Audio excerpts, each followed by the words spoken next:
Bom dia, me chamo Rodrigo Bastos e irei fazer uma breve apresentação da cartilha para leigos.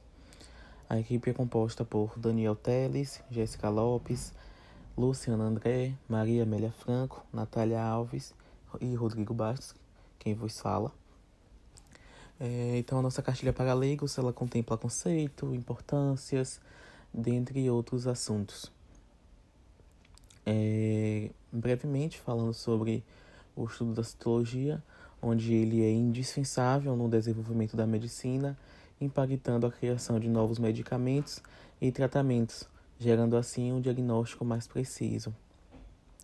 Em relação ao objetivo dessa cartilha, ela tem como finalidade facilitar o entendimento da população, esclarecendo sobre a coleta do exame citológico para a prevenção e rastreamento de possíveis patologias.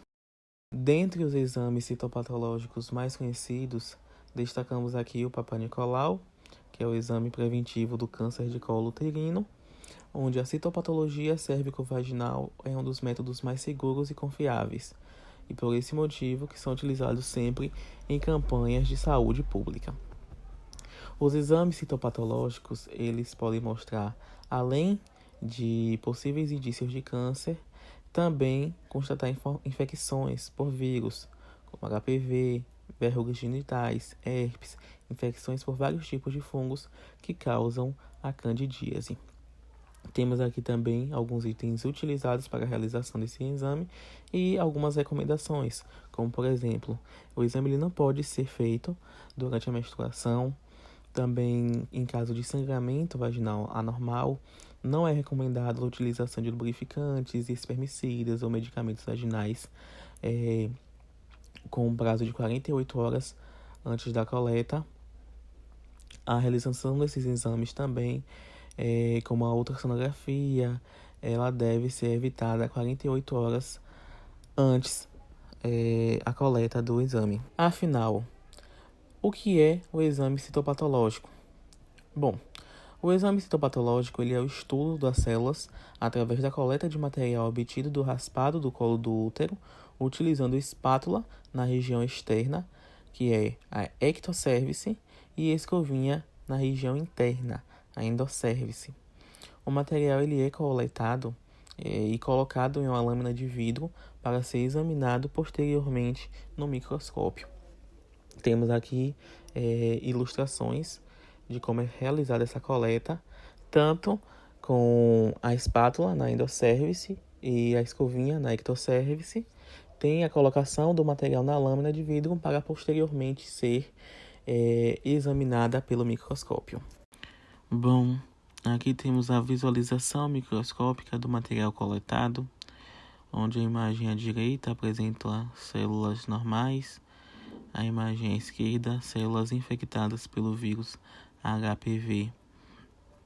É bastante notório como esse núcleo ele fica aumentado e as células elas ficam diferenciadas após a infecção por esse vírus. Temos aqui também sobre o ciclo menstrual, onde ele começa entre os 10 até os 14 anos, é conhecido como menarca, e termina até os 55 anos aproximadamente, com a menopausa. Falamos aqui também sobre os hormônios, o estrógeno e a progesterona. Temos as fases, a fase folicular, proliferativa, ovulação, fase lútea e a secretora, e também destacamos os exames de hormônios. Bom, o que a mulher deve fazer após a realização do exame? Ela deve retornar à clínica onde foi realizado o exame na data marcada para saber o resultado, pois, assim como é importante a realização do exame, buscar e seguir as orientações recomendadas acerca desse resultado é de suma importância. Quais são os cuidados que merecem maiores cuidados? São aqueles insatisfatórios, pois eles precisam ser repetidos após corrigir a causa que viabilizou a avaliação do exame. Exemplo, presença de secreções como pus, sangue, dentre outros. ou aqueles que mostrarem alterações ditas atípias celulares ou câncer. O que é colposcopia? A colposcopia é um exame capaz de visualizar a vagina e o colo do útero através de um aparelho chamado colposcópio. Estes exames são grandes aliados no diagnóstico e tratamento do HPV, que é o vírus da papiloma humana. Aqui apresentamos o diálogo entre duas amigas, onde uma delas realizou a coleta citológica e recebeu o resultado do exame. A mesma fez a abertura, interpretação desse exame através de informações obtidas na internet. Ela verificou que o resultado não deu lá essas coisas, que era grave e que possivelmente iria morrer. A amiga, por sua vez, aconselha que não deve-se abrir os exames, muito menos interpretar por conta própria, com informações da internet. O recomendado é que nós procuremos um especialista para tratar do assunto, tanto para qualquer tipo de exame, nesse caso em questão, para o laudo citológico, uma vez que informações obtidas na internet não são seguras, uma vez que o exame é particular de cada paciente. Então foi bem importante enfatizar essa questão, uma vez que muita gente comete esse erro de interpretar o exame por conta própria e verificar informações na internet, onde devemos procurar um especialista para interpretação e diagnóstico de um laudo citológico. Os profissionais legalmente habilitados para exercer a citopatologia no Brasil são os farmacêuticos, biomédicos e médicos. A citologia é um campo amplo de atuação farmacêutica e temos um grande número de farmacêuticos atuando em citologia, onde desde 1931, por meio do Decreto Presidencial número 20.377, o farmacêutico está apto a atuar nas análises clínicas. Os principais serviços citológicos da região de Feira de Santana. Bom, destacamos aqui o Hospital da Mulher, que é referência em Feira e região quando se trata da saúde da mulher, e também o Centro Municipal de Prevenção ao Câncer, Romilda Maltês, que muita gente ainda conhece como antiga Liga Baiana. O Centro Municipal de Prevenção ao Câncer, Romilda Maltês, ele é pertencente à Fundação Hospitalar de Feira de Santana, que disponibiliza, além das consultas com ginecologistas e obstétricos, ele conta com diversos exames, inclusive a coleta citopatológica. As ações da Fundação Hospitalar,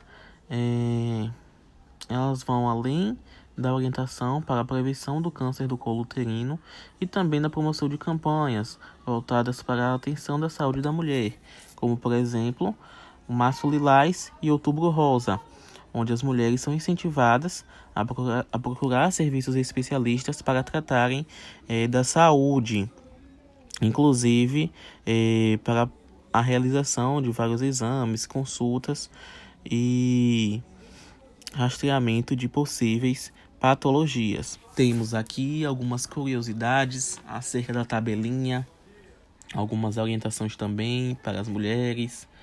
Temos exemplos do ciclo mais curto, ciclo mais longo, e destacamos também a importância que é uma consulta de rotina a um especialista. Procurar um especialista é de suma importância para a manutenção da saúde da mulher. Numa consulta também, é nesse momento em que poderão ser esclarecidas todas as dúvidas sobre métodos contraceptivos e fertilidade, ou seja, procurar um especialista é a melhor opção. Também realizar os exames de rotina para a prevenção e rastreamento de possíveis patologias. Temos aqui também as referências bibliográficas que utilizamos para a construção da cartilha. Cartilha para o citologista. O objetivo dessa cartilha ou manual é mostrar a real importância dos procedimentos com relação ao diagnóstico citopatológico e a elaboração e aplicação dos métodos para a garantia de qualidade. E uma forma também de lembrar alguns conceitos aprendidos na graduação e agregar informação com o que há de novo no mercado.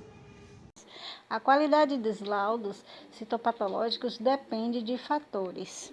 A citologia é uma das técnicas mais utilizadas em medicina e saúde pública. Ela foi desenvolvida na década de 1920 por George Nicholas Papanicolaou e se estabeleceu como ferramenta para rastreamento principalmente do câncer cérvico-uterino. Há mais de 50 anos, o exame citopatológico Papanicolaou, ele passou a ser um elemento central no controle de prevenção do câncer, de acordo com programas organizados recomendados pela OMS, Organização Mundial de Saúde.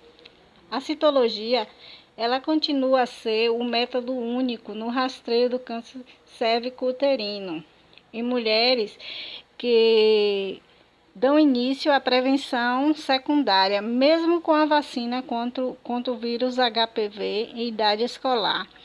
É uma técnica simples na execução e com custo baixo, que proporciona diminuição nas taxas de mortalidade causadas pelas neoplasias cervicais. É fundamental a compreensão da coleta do material e identificação dos elementos ectocervicais e endocervicais. Início da carreira. Ele nasceu em 13 de maio de 1983, na Grécia. Papanicolaou tinha 3 irmãos. Suas primeiras graduações foi em Música e Ciências Humanas. Seu pai, médico, influenciou a seguir carreira de medicina e em 1904, após isso, ele trabalhou nas Forças Armadas. E nos 2 anos seguintes, ele cuidou de pacientes com hanseníase na periferia da sua cidade natal, que estava socialmente isolada, e Papanicolaou deu a eles cuidados médicos e pessoais com compaixão de graça. Da Grécia para a América, casou-se com Mari e voltaram para a Grécia após a morte da sua mãe. Quando a guerra estourou em 1912, Papanicolaou voltou ao serviço militar como tenente do Corpo Médico da Grécia. Porém, se interessou por uma oportunidade de carreira nos Estados Unidos e decidiu emigrar. Chegando a Nova York em 19 de outubro de 1913, foi uma escolha ousada e importante, visto que nem o marido e a mulher falavam inglês. O casal tinha dinheiro em pouco mais de $250, o valor necessário para entrar nos Estados Unidos. Chegando com pouco dinheiro e sem condições de trabalho, Papanicolaou e sua esposa foram forçados a aceitar qualquer emprego que pudessem. Mari trabalhava numa loja de departamento como costureira e Papanicolaou era vendedor de tapete nessa mesma loja. Mas durou apenas um dia. Posteriormente, ele conseguiu outros empregos, como violinista em um restaurante e balconista no Jornal da Grécia. E em 1914, ele finalmente conseguiu o cargo no Departamento de Patologia da Universidade de Nova York. E conseguiu também outro cargo no Departamento de Anatomia de uma faculdade, onde sua esposa se juntou a ele como técnica.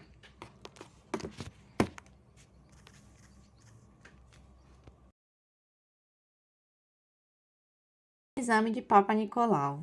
Embora as pesquisas de Papanicolaou acabassem sendo na fisiologia humana, ele começou seus estudos com porquinos da Índia em 1916, quando estudava os cromossomos sexuais. Ele conduziu que os ciclos reprodutivos dos animais experimentais podiam ser cronometrados e examinados em esfregaços de suas secreções vaginais. E a partir de 1920, ele começou a se concentrar na citopatologia do sistema reprodutor humano. Ele ficou emocionado quando foi capaz de disseminar as diferenças entre a citologia de células cervicais normais e malignas, com simples visualização de esfregaços esfregado em lâmina microscópica. Embora suas publicações iniciais da descoberta em 1928 só tenha passado despercebido, aquele ano foi repleto de outros eventos felizes para Papanicolaou. Ele se tornou cidadão americano e foi promovido a professor assistente como parte de pesquisa do Hospital de Nova York. Ele colaborou com o Dr. Albert no diagnóstico do câncer de uterino no esfregaço vaginal, descrevendo as mudanças fisiológicas do ciclo menstrual e a influência dos hormônios e da malignidade na citologia vaginal. E importante ressaltar que ele mostrou que os esfregaços normais e anormais retirados da vagina e do colo do útero podem ser visualizados ao microscópio e classificados corretamente.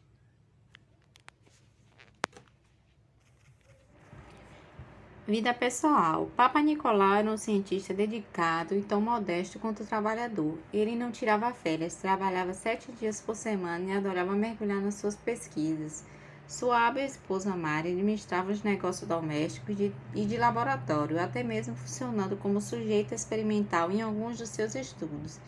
Depois de quase 50 anos em Cornell, Papa Nicolau finalmente decidiu, em 1961, deixar Nova York para desenvolver e dirigir o Instituto do Câncer de Miami.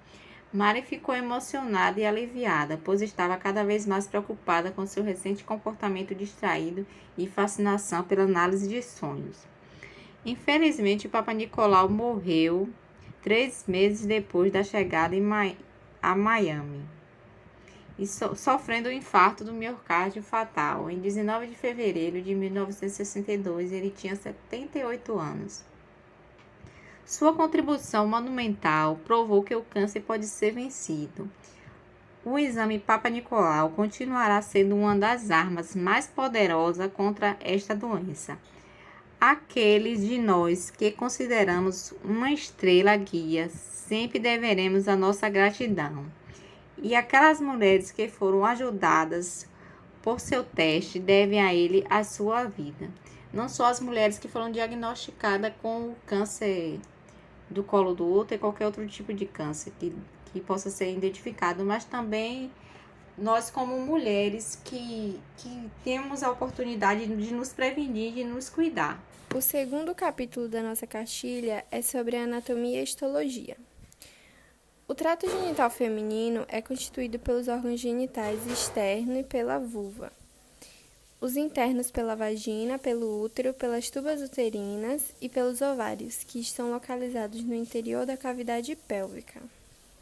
O monte de Vênus, localizado à frente pubiana, é rico em tecido adiposo e recoberto por pelos.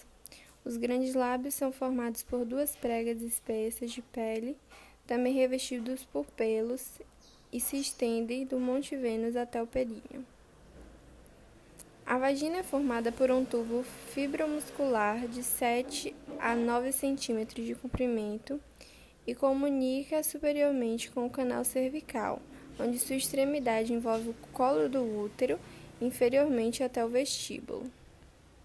Bom, nessa imagem aqui colocamos a vista superior dos órgãos pélvicos e a vista posterior dos órgãos pélvicos. E nessa outra imagem colocamos as vascularizações dos órgãos pélvicos feminino. Próximos passos: tipos de células, alterações em células, preparação de lâminas, produtos utilizados, indicações de cursos para profissionais, segurança no laboratório, sistema de qualidade, curiosidade, farmacêutico citopatologista e catálogo de lâminas.